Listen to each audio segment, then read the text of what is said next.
मी सुनेत्रा अजित पवार गांभीर्यपूर्वक प्रतिज्ञा करते की कायद्याद्वारे स्थापित झाले आहे अशा भारताच्या संविधानाबद्दल मी खरी श्रद्धा व निष्ठा बाळगीन। मी भारताची सार्वभौमता व एकात्मता उन्नत राखीन।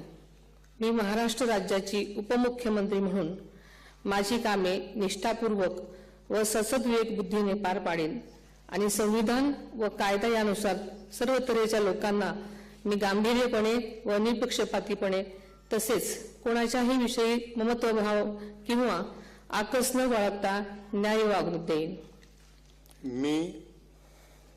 मी सुनेत्रा अजित पवार गांभीर्यपूर्वक प्रतिज्ञा करते की महाराष्ट्र राज्याची उपमुख्यमंत्री म्हणून माझ्या विचारार्थ आणली जाईल किंवा मला ज्ञात होईल अशी कोणतीही बाब अशी उपमुख्यमंत्री म्हणून माझी कामे यथायोग्य पार पाडण्यासाठी आवश्यक असेल ते खेरीज करून एरवी मी कोणत्याही व्यक्तीला किंवा व्यक्तींना प्रत्यक्षपणे वा अप्रत्यक्षपणे कळवणार नाही किंवा त्यांच्याकडे उघड करणार नाही।